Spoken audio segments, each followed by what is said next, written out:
नमस्कार, मैं हूं आपके साथ कुलेश्वर पांडे। डिबेट लाइव बड़ी बहस में आपका स्वागत है। आपको बता दें कि भगवान श्री राम के जीवन में हमें सिर्फ धार्मिक प्रेरणा ही नहीं बल्कि आदर्श शासन की सीख भी मिलती है, जिसे हम राम राज के नाम से जानते हैं। लेकिन आज के दौर में सबसे बड़ा सवाल यही है, क्या हमारे राज्य खासकर मध्य प्रदेश में और क्या राम राज की झलक दिखाई देती है? मुख्यमंत्री डॉक्टर मोहन यादव के नेतृत्व में सरकार का दावा है कि संकल्प से सिद्धि और सच्चा वादा पक्का काम के मंत्र के साथ विकास और जन सेवा को प्राथमिकता दी जा रही है।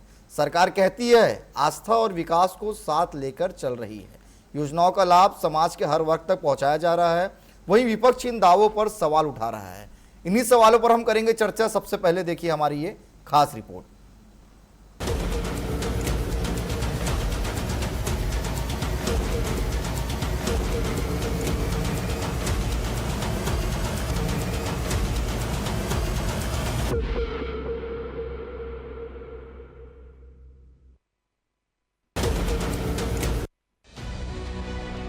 रामराज केवल एक धार्मिक कल्पना नहीं है, ये एक ऐसी शासन व्यवस्था का प्रतीक है जहां न्याय हो, समानता हो और हर व्यक्ति को सम्मान के साथ जीवन जीने का अधिकार मिले। मध्य प्रदेश सरकार भी इसी आदर्श को अपने कामकाज का आधार बताती है। सरकार का कहना है कि वह आस्था और विकास के बीच संतुलन बनाकर आगे बढ़ रही है। हनुमान लोक जैसे प्रकल्पों के जरिए सांस्कृतिक और धार्मिक विरासत को सशक्त करने की कोशिश की जा रही है। इन परियोजनाओं का उद्देश्य केवल आस्था को बढ़ावा देना नहीं बल्कि पर्यटन और स्थानीय रोजगार को भी गति देना है। सरकार का यह संदेश देने की कोशिश कर रही है कि विकास केवल सड़कों और इमारतों तक सीमित नहीं है, बल्कि इसमें संस्कृति, परंपरा और पहचान भी शामिल है। और राजा राम का धाम ओरछा भी आनंद के साथ हमारा अलग प्रकार से एक आभा बिखेर रहा है। कल वहां हेलीकॉप्टर की सुविधा भी प्रारंभ कर रहे हैं। जोरदार ताली बजा रामनवमी के अवसर पर। हमारा और आपका साथ लगातार इस प्रकार से मिलता रहे और हम और आप मिलकर जनता के कल्याण के लिए इसी प्रकार के काम करते रहे। अंतिम पंक्ति में बैठे अंतिम व्यक्ति का कैसे उद्धार हो, उसके लिए हमारे मुख्यमंत्री डॉक्टर मोहन यादव जी काम कर रहे हैं और निश्चित रूप से वह सतत जनता की चिंता करते हैं और जनता के दुख में, दर्द में, तकलीफ में खड़े रहने वाले अगर कौन है तो वो हमारे मुख्यमंत्री डॉक्टर मोहन यादव जी है। निश्चित रूप से उनका भगवान श्री राम का जीवन से प्रेरणा मिलती है और देखिए हम कैसे अपनी जो सांस्कृतिक विरासत हैं उनको बनाने का काम कर रहे हैं, प्रदेश का विकास करने का काम कर रहे हैं। वहीं दूसरी ओर विपक्ष सरकार के इन दावों पर सवाल उठा रहा है। बिजली व्यवस्था, किसानों की समस्या और योजनाओं के क्रियान्वयन को लेकर कई मुद्दे सामने रखे जा रहे हैं। विपक्ष का कहना है कि केवल घोषणाएं पर्याप्त नहीं है। जब तक हर योजना का लाभ अंतिम व्यक्ति तक नहीं पहुंचता, तब तक रामराज का दावा अधूरा रहेगा। बिजली की दरें बढ़ रही हैं। कांग्रेस की जो कमलनाथ जी की सरकार थी, 100 रुपए में 100 यूनिट मिलती थी। 100 से ज़्यादा बिल किसी का आता नहीं था। स्मार्ट मीटर लगा दिए, उसमें बिल और ज़्यादा आ रहा है। उसके बाद बिजली के बिल बढ़ा दिए। बिजली महंगी, डीजल पेट्रोल महंगा, रसोई गैस महंगी। बस सस्ती अगर कोई चीज़ है तो ये है जान। ये सवाल लोकतंत्र का एक अहम हिस्सा है, क्योंकि जवाबदेही और पारदर्शिता से ही शासन मजबूत होता है। आरोप और प्रत्यारोप के बीच सच्चाई क्या है, ये समझना जरूरी है और अंततः फैसला जनता के अनुभव और विश्वास पर ही निर्भर करता है। रामराज केवल एक आदर्श नहीं बल्कि एक जिम्मेदारी है। अब देखना ये है कि क्या ये प्रयास उस आदर्श को हकीकत में बदल पाते हैं या फिर ये केवल सियासी विमर्श बनकर रह जाएगा। Bureau report, TV 24 Bhopal. Ramraj केवल एक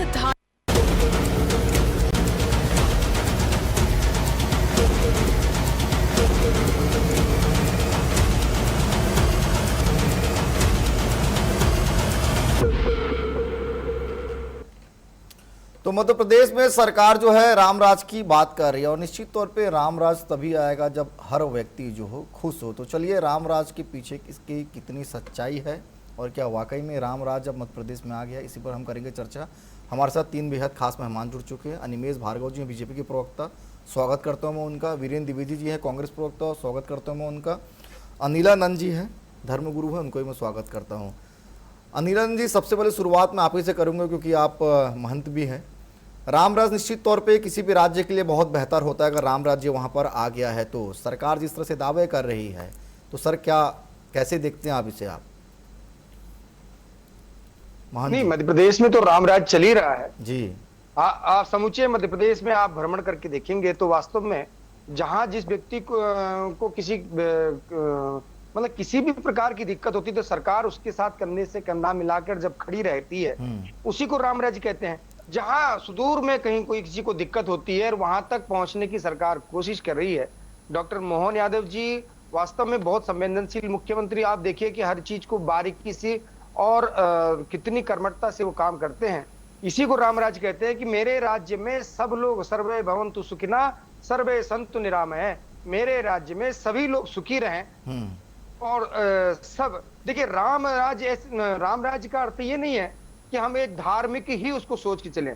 उसमें सामाजिक चिंतन है, राजनीतिक चिंतन है, लोगों तक लोगों की समस्याओं का चिंतन है और खासतौर से तो लोगों की समस्याओं का ही चिंतन होना चाहिए। और सरकार समुचे रूप से बहुत अच्छे रूप से कर भी रही है। वे दवाइयों की जगह दवाइयां मिल रही हैं, आपको राशन की जगह राशन मिल रहा है, बच्चियों की शादी हो रही है, किसी को किसी प्रकार की पीड़ा नहीं है। मैं तो ये मानता हूं कि इससे अच्छा राम राज्य ऐसे ही चलता रहे, यही हमारी कल्पना है जी। ठीक है। अनिमेष जी, क्या राम राज के दावे जमीन पर पूरी तरीके से लागू होते दिख रहे हैं? क्योंकि कांग्रेस कई सवाल इस पर खड़े कर रही है। नमस्कार। पहले तो आपकी सभी दर्शकों आज भगवान राम के कटोत्सव पर की हार्दिक शुभकामनाएं। जय श्री राम। देखिए, एक इससे बड़ा हमारे पास जो राम राज का सबूत है कुछ नहीं हो सकता है। जो स्वयं महाराज जी ने इस बात को प्रमाणित कर दिया कि हमारी जो भगवान जी की सरकार है वो राम राज्य के तरीके से ही काम कर रही है। निश्चित ही देखिए, जैसा महाराज जी ने कहा कि जिसको जो जैसी जरूरत होती है उसको वैसी सुविधा उपलब्ध करवाना ही सरकार का काम होता है। तो सरकार दिनों दिन उस मार्ग पे आगे बढ़ती जा रही है। अगर धार्मिक दृष्टि से देखें तो दृष्टि से देख सकते हैं कि निरंतर जो भी हमारे धार्मिक स्थल है उनका विकास किया जा रहा है, पुनर्निर्माण किया जा रहा है, राम पदभवन का निर्माण किया जा रहा है, लोक का निर्माण हुआ। मतलब जैसे धार्मिक वैसे अगर प्रजा की दृष्टि से देखें तो जैसा महाराज जी ने बताया कि राशन की जगह राशन मिल रहा है, ईंधन की जगह ईंधन मिल रहा है, बिजली की जगह बिजली मिल रही है, उन्नत सड़कें मिल रही है। उस तरीके से देखें तो वहाँ पे रामराज है। अगर हम रोजगार की दृष्टि से देखें तो आप पाएंगे कि निरंतर सरकार उद्योगों को बढ़ावा दे रही है, नए नए उद्योगों को प्रदेश में ला रही है, उनके लिए रोजगार उपलब्ध करवा रही है, नए नए नौकरी का सृजन कर रही है। तो कुल मिलाकर हर दृष्टि से अगर देखें तो रामराज की निरंतर बहुत तेज गति से आगे सरकार बढ़ रही है। और रामराज देखिए, जैसा महाराज जी ने भी कहा, रामराज कोई एक धार्मिक या एक कोई ऐसा प्रवृत्ति नहीं है। रामराज एक जीने की कला है। राम जो है वो हमको जीवन सिखाते हैं, मर्यादा पुरुषोत्तम राम हमें जीवन की मर्यादा सिखाते हैं, जीवन को जीने की कलाएं सिखाते हैं, जीवन आदर्श सिखाते हैं। तो वर्तमान में जो प्रदेश सरकार है माननीय मुख्यमंत्री जी की, वो एक आदर्श सरकार के रूप में काम करके जनता की सेवा में लगी हुई है। और मेरा मानना है कि यही एक सच्चा राम राज्य होता है। ठीक है। वीरेंद्र जी, राम राज आपको मध्य प्रदेश में क्यों नहीं दिख रहा है कांग्रेस पार्टी को? क्योंकि भारतीय जनता पार्टी तो कह रही है कि राम राज मध्य प्रदेश में निश्चित तौर पे दिख रहा है। लोग जो है मोहन सरकार से खुश हैं, लोगों को जो है हमारी योजनाओं का लाभ मिल रहा है, आम जनता को हर सुविधा मिल रहा है। तो सर आप लोगों को क्यों नहीं दिख रहा है राम राज?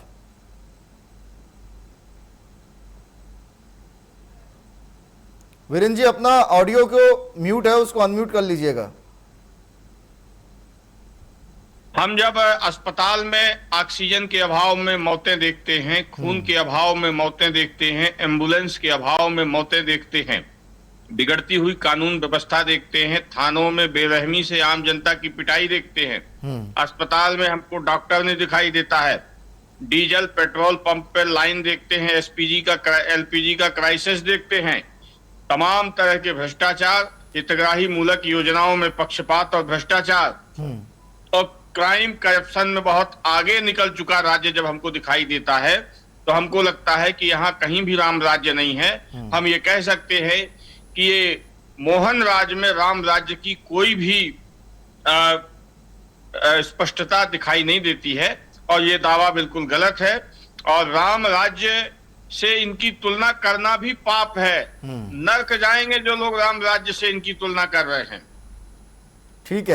ठीक है, मोहन जी से ले लेते हैं। मोहन जी, क्या कहेंगे आप इस पर? आप तो स्क्रिप्ट लिख के लाए हो क्या भाई? हमको तो पूरी बुराई करना। आप ये बताइए कि कौन से हॉस्पिटल में लाइन लग रही है, कौन से एलपीजी की समस्या अभी 3 दिन की समस्या है, उसको आपने बिल्कुल हवा बना लिया। भाई आप लोग तो वही, जब आप हलफनामा दे सकते हो कि राम काल्पनिक है तो आपको ये योजना भी काल्पनिक दिखाई देंगी। आप 18 वकील खड़े कर सकते हो सुप्रीम कोर्ट में कि राम थे ही नहीं, तो आपको सारी योजनाएं काल्पनिक नजर आएंगी। भाई कौन से हॉस्पिटल में लाइन दिख रही है, किस हॉस्पिटल में दवाई नहीं मिल रही है, कहाँ कौन सी समस्या हो रही है, किस थाने में किसकी पिटाई हो रही है, आप सूची लेके आए हैं। आप तो स्क्रिप्ट पढ़ के सुना रहे हैं। भाई जब से विपक्ष हो या सरकार हो, जब सरकार अच्छा काम करे तो विपक्ष को उसका समर्थन करना चाहिए। हाँ, विपक्ष को अपनी बात को मजबूती से रखना चाहिए, लेकिन सरकार की अच्छाई पे अगर आप ताली नहीं बजाएंगे, हौसला अफजाई नहीं करेंगे तो सरकार अच्छा काम नहीं कर सकती। भैया देखिए, सरकार किसी की भी हो, वो हमारी सरकार होती है। हम तो, हमारे लिए कोई पार्टी का बंधन नहीं है, लेकिन कोई अच्छा काम करता है तो हम तारीफ करते हैं। आपकी कमलनाथ सरकार में गौशालाएं बनाई थी, मैं खुद गया था कमलनाथ जी को माला पहनाने के लिए, क्योंकि उन्होंने अच्छा काम किया था। लेकिन फिर बीच में जैसे उन्होंने 6 महीने के बाद उनके लोगों ने वो योजना रोक दी। तो ये तो अपनी अपनी सोच है जी। ठीक है अनिमेश जी, उन्होंने योजना नहीं रोकी थी, भाजपा शासन ने उनका अनुदान बंद कर दिया। आप बाबा जी कुछ भी बात कर रहे हो, दाढ़ी रख के पीला कपड़ा पहन के आ गए, हर कुछ बात कर रहे हो। जो आपका जुरिडिक्शन नहीं है उस पर क्यों टिप्पणी दे रहे हो? आप भाजपा के प्रवक्ता बैठे हैं, वो बात करेंगे। आप बताइए किस गौशाला को अनुदान नहीं मिल रहा है? सब गौशालाओं को अनुदान जाता है और कहो तो किसी भी गौशाला के अनुदान में कटौती कर दी गई है, आपको क्या पता? अरे भैया, सरकार में क्या काम है, आपको क्या जानकारी? किस गौशाला को पैसा? आप तो सरकार को मुझे बताइए कि किस गौशाला को पैसा नहीं गया। हम बताएंगे कैसे पैसा नहीं गया। सारी गौशालाओं को अनुदान 2 तारीख से 5 तारीख के बीच में डाल दिया जाता है। कहो तो आपको सूची भिजवा दूं। लेकिन उस समय जो गौशालाएं आपने उसके भाव में अधूरी थी, वो आज भी अधूरी है। चलिए मोहन जी, आप सूची भिजवा दीजिएगा। कांग्रेस के प्रवक्ता कह रहे हैं कि सूची भिजवा देंगे हम अनिमेश जी से। ठीक है वीरेंद्र जी,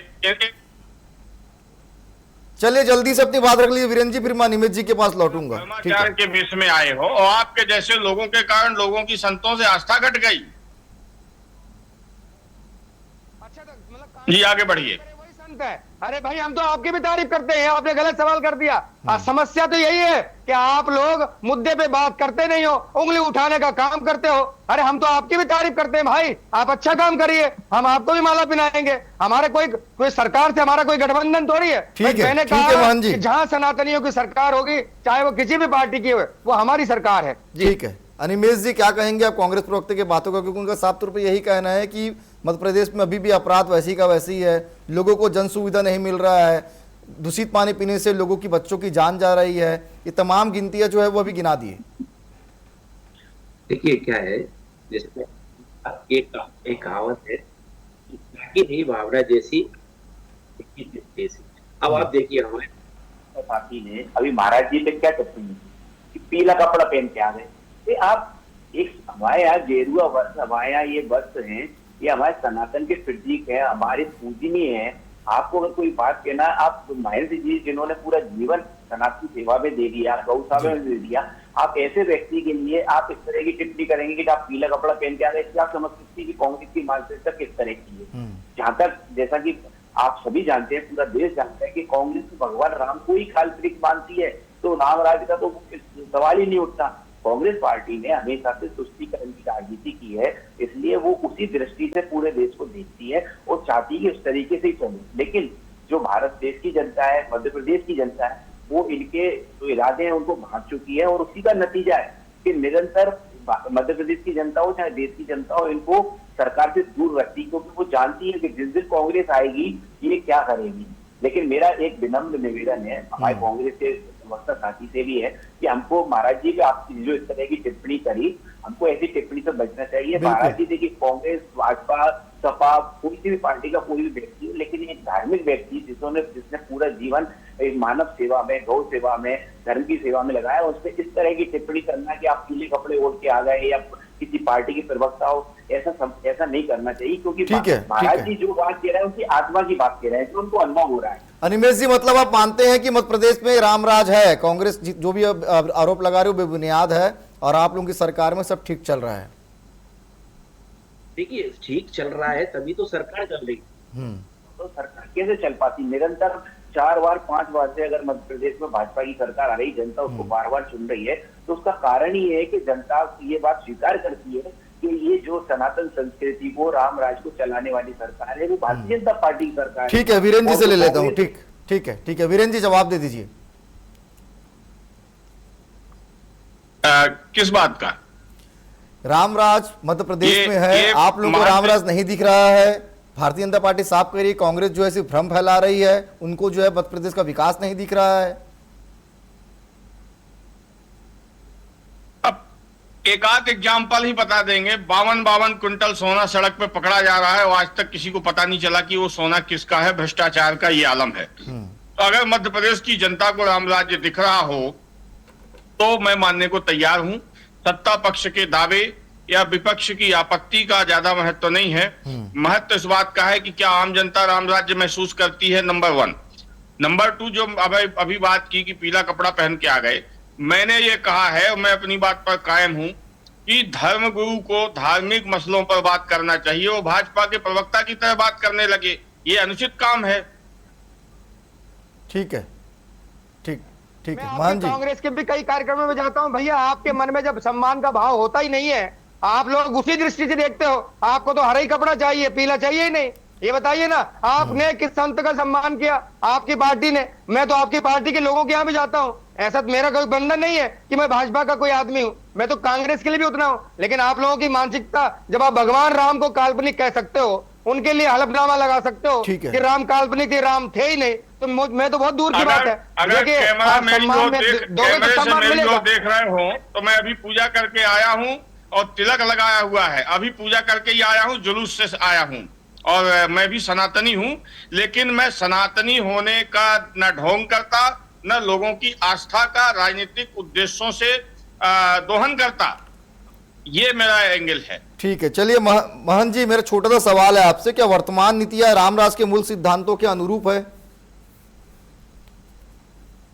भैया जब से मैं वही वर्णन कर रहा हूं कि वर्तमान सरकार अब वास्तव में रामराज के मूल स्वरूप में आ गई है। और धीरे धीरे अगर कुछ लोग मतलब अगर सहयोग कर रहे हैं सभी पार्टी में, तो कह रहा हूं कि आज सरकार अच्छा काम कर रही है, सभी दलों को सहयोग करना चाहिए। ठीक है, विपक्ष की कोई बात है तो अपनी बात को विधानसभा में रखना चाहिए, फोरम पे रखना चाहिए। लेकिन जब सरकार अच्छा काम कर रही हो, आज देखिए कि धार्मिक भाव से देखें, सामाजिक भाव से देखें, सभी समाजों को पूरी तरह संपूर्ण सम्मान दिया जाता है। पूरे धर्मों के क्षेत्रों में आप आज हनुमान लोक का माननीय मुख्यमंत्री उद्घाटन कर रहे हैं, कितनी अच्छी बात है। आप महाकाल लोक बन के तैयार हो गया, शिप्रा लोक बन रहा है। आप ओंकारेश्वर में आप देखिए कितनी अच्छी व्यवस्था हो गई है। ठीक है, जहां की जी।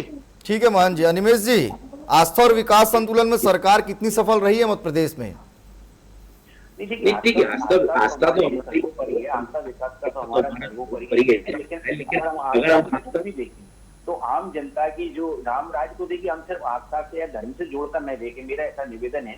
आप अगर देखेंगे तो आप जो आम जीवन में व्यक्ति की जरूरत है, चाहे वो स्वास्थ्य को लेके हो, चाहे कृषि को लेके हो, चाहे वो रोजगार को लेकर हो, चाहे संसाधन उपलब्ध करवाने के लिए हो, चाहे आज जो वर्तमान में जो युद्ध की वजह से, विविधता की वजह से जो परेशानियां चल रही हैं, उसमें संतुलन बनाने की तरीके से हो। अब किसी भी तरीके से देखेंगे तो सरकार 24 घंटे बिल्कुल आम आदमी की सेवा में खड़ी है। और राम राज्य की जो कल्पना है वो यही है कि राजा कोई भी हो, शासन कोई भी हो, सरकार कोई भी हो, सर्वोपरि वहां का नागरिक होना चाहिए। तो जो सरकार का जो मूल उद्देश्य है, सरकार की जो मूल काम करने की तरीका है, वो सिर्फ यही है कि वो नागरिक प्रथम रखती है और नागरिक की जो समस्या है, चाहे वो तात्कालिक हो चाहे दीर्घकालिक हो, उसके समाधान में हमेशा लगी रहती है। हाँ, ये बात कहना कि 100% कुछ होगा, तो ये 100% तो कभी कोई संभव नहीं है। भगवान राम थे तब भी नहीं था, भगवान श्री कृष्ण थे, जिनको कमी निकालना है। देखिए, राम राज्य में भी रावण था। अगर हम महाभारत में देखेंगे तो महाभारत में भी कंस वो थे, अपने दुर्योधन थे। तो ऐसे लोग तो हमेशा मिल जाएंगे जो कमियां निकालेंगे या गलत काम करेंगे या गलत प्रवृत्ति को आगे बढ़ाने का प्रयास करेंगे। लेकिन हमको ये देखना है, जनता ये देखती है कि जिसको हमने सरकार की चाबी सौंपी है वो लगातार रोज रोज प्रयास करके चीजों को बेहतर बनाने के लिए, लोगों की समस्या हल करने के लिए प्रयास कर रहा है कि नहीं। और उसमें मैं मानता हूं कि हमारी जो वर्तमान आदरणीय मोहन यादव जी की सरकार है वो पूर्ण रूप से सफल चल रही है और निरंतर चाहे कानून व्यवस्था बनाना हो, चाहे जो भी काम हो, उसमें पूरा प्रयास करके जनता को एक अच्छा जीवन शैली, एक जो अच्छी, एक कहना चाहिए एक सनातन जीवन शैली प्रदान करने का काम कर रही है। वीरेंद्र जी, अगर कोई मध्य प्रदेश में अगर लोगों को लाभ नहीं मिल रहा है या योजनाओं अंतिम व्यक्ति तक नहीं पहुंच रहा, सर आप विपक्ष में, और निश्चित तौर पर विपक्ष का एक दायित्व भी होता है कि वो आम जनता की आवाज़ को सरकार तक पहुंचाए, तो क्या वो काम भी मध्य प्रदेश में किया जा रहा है? क्योंकि भारतीय जनता पार्टी तो साफ कह रही है, लोग अगर नाराज होते हैं तो भारतीय जनता पार्टी को बार बार वहां पे समर्थन नहीं मिलता। नहीं, कांग्रेस पार्टी पूरे जिम्मेदारी से जनता के सवाल भी उठा रही है, सदन के अंदर और सदन के बाहर। सदन थोड़ा कम समय के लिए चलाते हैं जानबूझकर, लेकिन हमारा जो संगठन है वो मैदानी स्तर पर, जिला स्तर पर, ब्लॉक स्तर पर अलग अलग मुद्दों को लेके उठाता है। आप शायद कुछ कहना चाह रहे हैं, आइए, वेलकम जी। अनिमेश जी, अपनी बात रख लीजिए। हमारे साथी ने कहा कि सदन कम चलाते हैं, ऐसा नहीं है, सदन चलता है, लेकिन आप अगर रिपोर्ट उठा के देखें तो कोई भी बात रखी जाती है, उसके बाद विपक्ष ही बॉकआउट कर जाता है। ना तो विपक्ष कोई सफाई सुनता है, ना सवालों का जवाब सुनता है, ना अभी कभी अपनी बात रखने के बाद वहां पे उपलब्ध रहता है। तो सदन, फिर सरकार अपनी बात रख के सदन, भाई अगर विपक्ष ऐसा नहीं है ना सिर्फ सवाल, आपको सवाल करके और भाग जाए, बिल्कुल सवाल उसको रुकना पड़ेगा, समझना पड़ेगा, और उसके बाद फिर गलत है। रही बात जहाँ तक हमारे कांग्रेस के साथी कह रहे हैं कि वो जनता के बीच में जाके सवाल उठा रहे हैं या जनता के बीच में जाके बात रख रहे हैं, तो देखिए वो उनका एक पार्टी का आंतरिक मामला हो सकता है, लेकिन सार्वजनिक स्तर जो होता है, जो चुने हुए कांग्रेस के जनप्रतिनिधि उनको विधानसभा में करना चाहिए। लेकिन विधानसभा में वो सदन के अंदर कम होते हैं और बाहर ज्यादा होते हैं, जो भी उन्हें बात करनी होती है वो बाहर करते हैं, लेकिन सदन के अपनी बात रखते और भाग जाते हैं। चलिए वीरेंद्र जी, जल्दी से जवाब दे दीजिए, समय कम है क्योंकि। वीरेंद्र जी, नहीं, सवाल तो सत्ता से लगातार विपक्ष पूछ रहा है और आगे पूछेगा भी, और चुनाव आने पर जनता भी उसका माकूल जवाब दे देगी। थोड़ा सा इंतजार करिए, आग धधक रही है लोगों के सीने में। ठीक है, चलिए, बहुत धन्यवाद। ठीक है, चलिए, समय भी कम है इसलिए इस विषय को यहीं पे समाप्त करना पड़ेगा। आप तीनों मेहमान का बहुत धन्यवाद हमारे साथ जुड़ने के लिए। तो कुल मिलाकर रामराज के सपना को लेकर मध्य प्रदेश सरकार जो है आगे बढ़ रही है और लगातार मुख्यमंत्री डॉक्टर मोहन यादव इस दिशा में काम भी कर रहे हैं, लेकिन विपक्ष इस पर कई सवाल भी खड़े कर रहे हैं। फिलहाल आज के लिए इतना ही, कल किसी और विषय के साथ होगी मुलाकात। मुझे दीजिए इजाजत, धन्यवाद।